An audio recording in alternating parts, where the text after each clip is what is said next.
ভাইয়া আমার সাথে কিন্তু অন্যায় হচ্ছে। আলহামদুলিল্লাহ আলহামদুলিল্লাহ, জয় বাংলার সৈনিক ভাই বোনেরা, কে কোথায় থেকে দেখতেছেন জানাইতে পারেন এই মুহূর্তে। কাপি কাপি উরুফে রাজাকারের বংশের সেই সন্তান কাপির বাড়ি দোকানপাট নাকি সব পুড়িয়ে দেওয়া হয়েছে। কাপির ফেসবুকে অলরেডি জানাইয়া দিছে দেশবাসীর কাছে ক্লান্ত হয়ে গেছে, দেশ স্বাধীন করছে, অথচ তার বাড়িঘর এখন পুড়াই দিছে। কাপি রাজাকার 32 নাম্বার বাড়ির চেয়েও কি তোমার বাড়িটা কি তার চেয়েও দাম বেশি, মূল্যবান বেশি?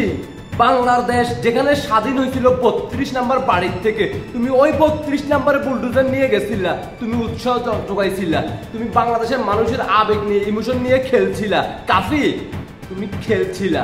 বাংলার জনগণ তোমাদের মতো সেলিব্রিটি কয়েকজন আছে যারা বিগত মাননীয় প্রধানমন্ত্রী শেখ হাসিনা ক্ষমতা থাকা অবস্থায় বাংলাদেশ ডিজিটাল হওয়ার কারণে তোমাদের মতো রাজাকার বংশের কিছু সন্তানরা তোমরা সেলিব্রিটি হইছো, তোমরা আয় উৎসব করছো কুত্তা দিয়ে, হ্যাঁ, আবার বই বাইর করছো, গরুর রচনার বই, মানুষকে দেখাইতেছো আমি একটা বই বাইর করছি, তোমরা আসো বই কিনো, আবার ঘষাঘষিও করো বই মেলার মধ্যে। হ্যাঁ, বাংলাদেশের মানুষ বুঝে গেছে তোমাদের মতো উগ্রবাদী যারা আছে কন্টেন্ট ক্রিয়েটররা, যারা মানুষের আবেগ ইমোশন নিয়ে খেলছিলা বিগত মাননীয় প্রধানমন্ত্রী শেখ হাসিনার ক্ষমতা থাকার সময় তোমরা মানুষের ভালোবাসা অর্জন করছিলা। পরবর্তীতে তোমরা 24-এ প্রমাণ করে দিছে এই পর্যন্ত তোমরা আসলে কি বাংলাদেশকে ভালোবাসো নাকি রাজাকারদেরকে ভালোবাসো, তোমরা কি আসলে পাকিস্তানি নাকি বাংলাদেশে। তো ইতিমধ্যে তোমরা অনেক তোমাদের মুখোশ খুলে গেছে। হ্যাঁ, তোমরা ঘষাঘষি তোমার পাপ্পন নিয়ে তুমি মানুষকে কি দেখাচ্ছ, কি বুঝাচ্ছ, সমাজের মধ্যে তরুণ সমাজদেরকে কি শিখাচ্ছ সেটা বাংলার জনগণ বুঝে গেছে। আর তুমি 32 নাম্বার বাড়িতে বাংছো, সেখানে উপস্থিত ছিলা, তুমি আনন্দ উৎসব করছিলা।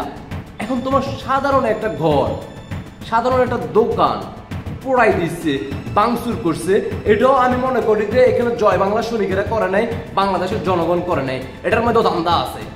বাংলাদেশের জনগণের উদ্দেশ্য করে বলবো এটার মধ্যে ধান্দা আছে, কারণ তাদের বাংলার মানুষ এখন তাদের পক্ষে নিব। হ্যাঁ, যারা জিন্নাতের বংশের সন্তানেরা আছে তারা তার পক্ষে নিব। তার বাড়ি ভাঙা হয়েছে, তাকে হয়তো উপদেষ্টা দেওয়া হইব যে হ্যাঁ তার বাড়ি ভাঙা হয়েছে, তার বাড়ি পোড়ানো হয়েছে, তাকে ঘর বাড়ি এটা করে দাও, তাকে অর্থনৈতিকভাবে সহায়তা করো। বুঝতে পারছেন? বাংলাদেশের জনগণ এখন এগুলো বোঝে তোমার বাড়ি আর কত টাকার দামের হয়েছে। হ্যাঁ, জুলাই ফাউন্ডেশন থেকে কিছু টাকা পয়সা পাইছো, 24-কে প্রমোট করছিল, বাংলাদেশের মানুষকে তুমি বাংলাদেশের মানুষের ভাগ্য নিয়ে তোমরা 24-এর রাজাকারদেরকে প্রমোট করে বাংলাদেশকে এমনভাবে নিয়ে গেছো এখন বাংলাদেশের মানুষের ঘরে পেটে খাবার নাই, মানুষের পেটে খাবার নাই, প্রত্যেকটা ঘরের মধ্যে এখন অশান্তি, রাস্তা বাইরে হইতে পারতেছে না, কাজকর্ম করতে পারতেছে না, চাকরি হারাচ্ছে, দ্রব্যের মূল্যের দাম বৃদ্ধি হচ্ছে। তোমরা আসো আমার ফুর্তিতে। তুমি 5 জুলাই আগস্টের আগে তোমার চেহারার মধ্যে ছিল এতটা উজ্জ্বল ছিল না। জুলাই আগস্টের পরে তোমরা মোটামুটি অ্যাকাউন্টে টাকা পয়সা ঢুকাইছো, দেশের বাইরে ঘুরে বেড়াচ্ছ, তারপরে BMW-তে ঘুরে বেড়াচ্ছ, তারপরে বাংলাদেশের মানুষদেরকে 71-কে মানুষকে বলতেছো ভুলে যাওয়ার জন্য, কারণ তোমরা 24-এর রাজাকার, তোমরা দেশ স্বাধীন করছো। হ্যাঁ, তুমি পাপ্পনকে নিয়ে ঘষাঘষি করো, মানুষদেরকে বুঝো, আসো আমার চরিত্র এখন পাল্টা গেছে। হ্যাঁ, মানুষ এখন বুঝে গেছে, তুমি আবার সমকামী থেকে প্রমোট করো। তো বাংলাদেশের মানুষ তো বুঝতে পারছে, সাধারণ মানুষ এখন আর বোকা নাই। হ্যাঁ, এটা আরো 15 বছর আগের ঘটনা না, এখন সবাই হাতে হাতে স্মার্ট মোবাইল হাতে আছে, যখন যেটা ঘটে সবাই এটা দেখতে পায়। মাননীয় প্রধানমন্ত্রী শেখ হাসিনা ডিজিটাল করার কারণে বাংলাদেশের মানুষের চোখে এখন আর গুজব বেশিক্ষণ থাকে না, সত্য প্রকাশ হয়ে আসে। তুমি কোন বছরে তুমি একটা পাপ্পনকে তুমি চাকা খাইছো মাইয়ের মধ্যে, ওই মাইয়ের বিয়ে হয়েছে, ওই মাইয়াকে নিয়ে তুমি সারা জীবন মানুষের আবেগ ইমোশন কাজে লাগাইছো। আর যে সকল ভাইয়েরা এই পাপ্পনকে চেনেন, এই পাপ্পন আপুকে একটু অনলাইনে দেখার সুযোগ করে দেবেন। আর ওই আপুকে বলবো বিগত এত বছর যে আপনাকে নিয়ে সে অনলাইনে মানুষের ভালোবাসা অর্জন করছে, যদি সেটা ভাইরাল হয় আপনার সেই ছবিটা, তাহলে অবশ্যই আপনাকে বিভিন্ন ধরনের হ্যারাসমেন্ট হতে হবে, তারপরে তার নামে একটা মামলা ঢুকাই দিবেন, তাহলে তার শিক্ষা হবে। কারণ এরা হচ্ছে বাংলাদেশের রাজাকার, সে জিন্নাতের বংশের সন্তানরা। ইতিমধ্যে আপনারা যারা বাংলাদেশের জনগণ যারা সত্যিকারে বাংলাদেশকে ভালোবাসেন, আপনাদের নিজের বিবেককে প্রশ্ন করবেন। এই পাপ্পনরা গত 15 বছর মাননীয় প্রধানমন্ত্রী শেখ হাসিনা যখন ডিজিটাল বাংলাদেশ করার কারণে সোশ্যাল মিডিয়াতে, ইউটিউবে, ফেসবুকে তারা কন্টেন্ট বানাইয়া তারা কিন্তু ইনকাম করে তারা অর্জন করছে। তারা রাস্তার মধ্যে বদলা দেওয়ার জন্য, একদিনের জন্য মজুরি করার জন্য তাদের ওই ক্যাপাসিটি ছিল না।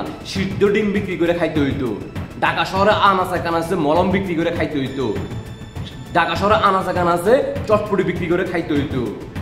অথচ তারা বই বাইর করছে, গরুর রচনা বই, সেই জায়গায় গরুর জায়গায় কুকুর লাগাই দিলে কুকুরের 4টা পাও আছে, কুকুরে একটা জিব্বা আছে, কুকুরে একটা মুখমণ্ডল আছে, কুকুরে এভাবে হাঁটে ওইভাবে হাঁটে, কুকুর আশেপাশে ডিম খায়। এই ধরনের প্রচুর বইয়ের মধ্যে লেখালেখি হয়েছে, আপনারা ওনার বইগুলো দেখবেন। উনি কিন্তু আবার সমকামিতাকে প্রমোট করে, ইতিমধ্যে আপনারা জানেন। আর টিভিতে কিন্তু সেটা প্রচার হয়। বাংলাদেশের জনগণ এখন বুঝে গেছে তোমাদের মতো জিন্নেতের বংশের মুখোশ যারা বিগত দিনে মানুষের ভালোবাসা অর্জন করছো, তোমরা আসলে কতটুকু বাংলাদেশকে ভালোবাসো এটা বাংলাদেশের মানুষ এখন বুঝে গেছে। এখনো জয় বাংলা সৈনিকদের এখনো তুমি পাও নাই, জয় বাংলা সৈনিকরা তোমাকে এখনো ধরে নাই। সাধারণ জনগণ দিছে 32 নম্বর আগুন দেওয়ার পরে তুমি আনন্দ উল্লাস করছিলা। সারা বাংলাদেশের মানুষ, সাধারণ ছাত্রছাত্রীদের আবেগ নিয়ে, ইমোশন নিয়ে সে জুলাই আগস্ট থেকে এই পর্যন্ত কতগুলো মানুষ মারা যাচ্ছে, কতগুলো মানুষের ঘর বাড়ি পুরানো হচ্ছে, তোমার ওইটার প্রতি কোনো দুঃখ প্রকাশ নাই যে এই ধরনের কাজগুলো হচ্ছে, এগুলো থেকে তোমরা বিরত থাকো। তোমরা মানুষদেরকে এটা বোঝাও নাই, তোমরা বরঞ্চ আরো উল্টা মানুষদেরকে বুঝাইছ যে পোড়াও, ভাঙচুর করো, কারণ এটা তো তোমার বাপের দিনের সম্পদ। বাংলাদেশের প্রত্যেকটা ঘরের যেগুলো ঘর ভাঙা হয়েছে, যেগুলো গার্মেন্টস প্রতিষ্ঠানগুলো জ্বালাও পোড়া করা হয়েছে, কত লক্ষ লক্ষ শ্রমিকরা এখন বেকার, কাজ নাই। তাদের কথা তো তোমরা চিন্তা করো নাই, কারণ তোমরা তো জিন্নাতের বংশের সন্তান। আর যাদের বাড়িঘর পোড়ানো হয়েছে এটা তো আর পরবর্তীতে আবার যখন সে একটা বাড়িঘর করবে সেটা বাংলাদেশের টাকা দিয়ে করবে, সেই চিন্তা তোমরা করো নাই। কারণ তোমরা চাও না যে বাংলাদেশ উপরের দিকে উঠো। তোমরা জানো বর্তমানে অর্থনৈতিকভাবে পাকিস্তান থেকে বাংলাদেশ অর্থনৈতিকভাবে উপরে। তোমরা চাও পাকিস্তান যেন উপরে থাকুক, বাংলাদেশ অর্থনৈতিক যেন নিচে থাকুক। কারণ তোমরা ওই পাকিস্তানের সকল কিছু কিন্তু তোমরা ফলো করতেছো, তাদের ইন্ধনে কিন্তু তোমরা বাংলাদেশকে ডাউনে নেওয়ার জন্য চেষ্টা করতেছো, যাতে করে বাংলাদেশ পাকিস্তানের কাছে ধর্ণা দেয়, পাকিস্তানের কাছে সবসময় যাতে করে নত থাকে, মাথা নত করে। কারণ তোমরা তো সেই জিন্নাতের সন্তান, তোমরা তো সেই 2 লক্ষ মা বোনের ইজ্জতের বিনিময় যে বাংলাদেশ স্বাধীন হয়েছিল, ওই 2 লক্ষ মা বোনের কোনো দোষ নাই। কারণ তখন প্রযুক্তি ছিল না, তখন চিকিৎসার ওই ধরনের প্রযুক্তি ছিল না যে জিন্নাতের বংশের যে বীজগুলো ঢুকছিল তাদের মধ্যে দিয়ে এই বাংলাদেশের জন্ম হয়েছিল ওইগুলোকে নষ্ট করার জন্য। কারণ তখন ওই ধরনের সিস্টেম ছিল না। আর ওই ধরনের বংশের সন্তানরা কিন্তু এই মুহূর্তে 24-এর রাজাকাররা মাথা তুলে দাঁড়াচ্ছে। আর সেই জন্য 32 নম্বর বাড়িতে তারা ভাঙচুর করছে, আগুন দিছে। তারা জুলাই আগস্ট থেকে তারা ওপেনলি মানুষদেরকে গুলি করে বাংলাদেশের মানুষদেরকে গুজব ছড়াইছে। তারা পাকিস্তানকে প্রমোট করে, তারা জিন্নাতের বংশের সন্তানদেরকে প্রমোট করে, তারা উর্দুতে স্লোগান দেয় বাংলাদেশে, তারা বাংলাদেশের পতাকার উপরে উর্দুতে স্লোগান দেয়, তারা ঢাকা বিশ্ববিদ্যালয় বাংলাদেশের পতাকার উপরে ফুটবল খেলে। তারা জিন্নাতের বংশের সন্তানকে এই বাংলা মাটিতে মৃত্যু দিবস পালন করে। তারা বাংলাদেশে সেনাবাহিনী নিয়ে আসে পাকিস্তানি সেনাবাহিনীদেরকে। এ হচ্ছে তোমাদের মুখোশ। বর্তমান বাংলাদেশের মানুষ বুঝে গেছে তোমরা কারা। শুধু সময়ের অপেক্ষা। জয় বাংলার সৈনিকদের এখনো খাওয়া দাওয়ার বাকি আছে। অপেক্ষা করো প্রিয় জিন্নাতের বংশের সন্তান, দেখা হবে। আশা করি আমার জয় বাংলার সৈনিক ভাই বোনেরা বুঝতে পারছেন।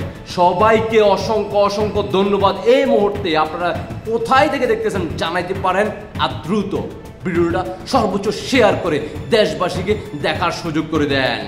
আর কেউ তার ফাঁদে পড়বেন না, কারণ সে এখন চাইবে জুলাই ফাউন্ডেশনের বাংলাদেশের অর্থ থেকে কিছু অর্থ নেওয়ার চেষ্টা করবে, মানুষের আবেগ নিয়ে আবারও একটা টপিক পরিচালনা করবে। সবাই সতর্ক থাকবেন। আশা করি সবাই বুঝতে পারছেন। সবাইকে অসংখ্য ধন্যবাদ। আপনাদের ব্যক্তিগত মতামত অবশ্যই জানিয়ে যাবেন। আল্লাহ হাফেজ।